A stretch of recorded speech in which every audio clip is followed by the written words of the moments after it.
तो दोस्तों शुरू करते हैं आज की इंफ्रा न्यूज। पहली खबर जो आ रही है वो है देश की रोड नेटवर्क से रिलेटेड, जहां पर कुछ डेटा बाहर आया है जिसके हिसाब से अब हम चाइना को ओवरटेक करते हुए दुनिया के second largest road network hold करने वाली कंट्री बन गए हैं। और इसके साथ साथ ये पता चला है कि पिछले 9 ईयर्स में इंडिया के अंदर जो रोड लेंथ की ग्रोथ हुई है वो है 59% की। तो अभी जो देश हमारे आगे निकल कर आता है in terms of road length वो है यूएस। अब ऑब्वियसली हमारे देश के अंदर रोड लेंथ और रोड नेटवर्क इतना डेंस इसलिए क्योंकि हमारे पर छोटे नोड और कनेक्टिविटी है, जो ओवरऑल देश की डेंसिटी वगैरह है वो काफ़ी ज़्यादा है। चाइना की डेंसिटी कंपैरेटिवली हमारे देश से कम है साइज़ की वजह से, लेकिन इसके कारण जो है इंडिया काफ़ी आगे निकल रहा है। ये बात भी सच है कि देश के अंदर 59% का ग्रोथ हुआ है रोड नेटवर्क के अंदर, जहाँ पर हाईवेज, एक्सप्रेसवेज, ग्रीनफील्ड रोड्स, कई सारे ऐसे अलग अलग तरीकों के रोड शामिल है।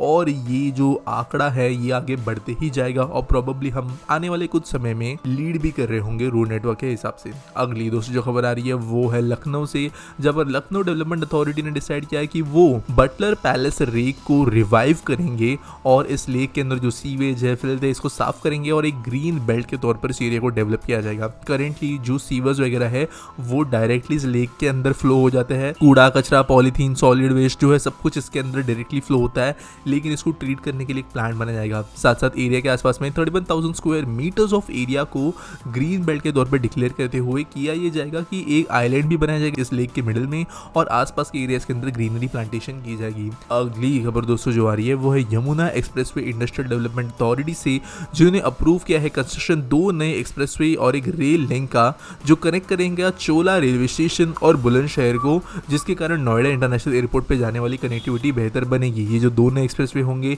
ये 20 किलोमीटर और 16 किलोमीटर लंबे होंगे और दोनों में 2.5 किलोमीटर का गैप होगा। जो ये एक्सप्रेसवे होगा उसके अलॉन्ग साइड में warehousing and logistics parks को डेवलप करने का डिसीजन गवर्नमेंट ने लिया है। और बेसिकली ये एक्सप्रेसवेज जो है ये 55 विलेजेस को कनेक्ट करते हुए जेवर एयरपोर्ट के पास में पहुंचेंगे। अगली दोस्तों जो खबर आ रही है वो है एआई पावर्ड एनालिटिक्स फर्म थॉटस्पॉट से रिलेटेड, जिन्होंने ट्यूसडे को अनाउंस किया है कि वो एक अग्रीमेंट में एंटर किए हैं business intelligence firm mode analytics साथ में मिलकर $200 मिलियन इन्वेस्ट करने के लिए।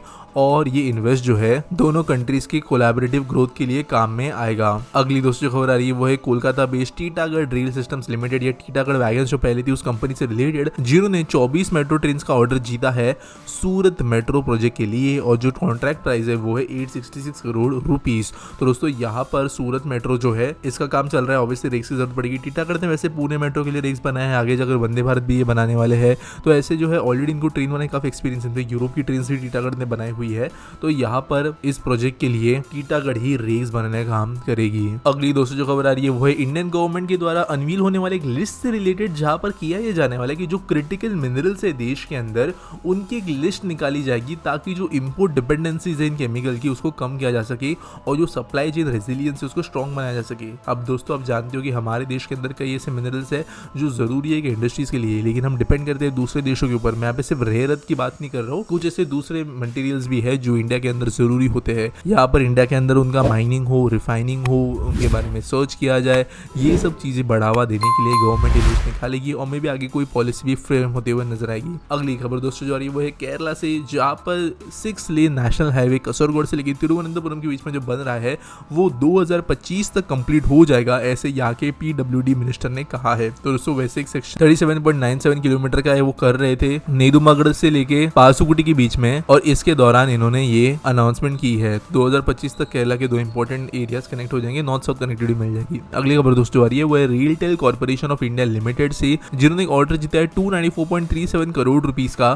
Tamil Nadu state marketing corporation related से। और बेसिकली ये जो ऑर्डर है ये सिस्टम इंटीग्रेटर के तौर पर रियलटेल को अपना काम देगा। यहाँ पर end to end computerisation provide कराना, डेटा सेंटर सर्विस और डेटा रिकवरी सर्विस प्रोवाइड करना, IT infrastructure, task mac systems, data digitisation, master data creation, internet connectivity अलग अलग लोकेशंस पर, data deployment, help desk, manpower को दिए आना, operate करना, मेंटेन करना पूरे हार्डवेयर एंड सॉफ्टवेयर सिस्टम को, ये काम जो है रियलटेल करेगी Tamil Nadu state marketing corporation limited के लिए। अगली खबर दोस्तों जो आ रही है वो है मुंबई मेट्रोपॉलिटन रीजन से, जहां पर एमएसआरडीसी ने सिक्योर कर ली है bid Virar Alibag multi modal corridor को बनाने के लिए। और जो ये 100 किलोमीटर का मल्टी मॉडल कॉरिडोर है इसके लिए 60,000 करोड़ रुपीस खर्च करेगी एमएसआरडीसी। तो दोस्तों एमएसआरडीसी वही रोड है जिन्होंने बांद्रा वर्ली सी लिंक बनाया, जिन्होंने समृद्धि महामार्ग बनाया है। महाराष्ट्र के अंदर के जो भी बड़े एक्सप्रेसवेज है जो एनएचएआई नहीं बनाती वो एमएसआरडीसी ही बनाती है। मुंबई पुणे एक्सप्रेसवे भी इन्होंने ही बनाया था और यही इन्होंने भी डिसाइड किया कि वो इसके लिए बिड्स लेने का काम करेगी। तो यहाँ पर होपफुली हमें अब इस रोड के ऊपर काम ज्यादा स्पीड होते हुए नजर आएगा। वैसे अब लैंड एक्विजिशन शिफ्ट शुरू हुआ है। अगली खबर दोस्तों जो आ रही है वो है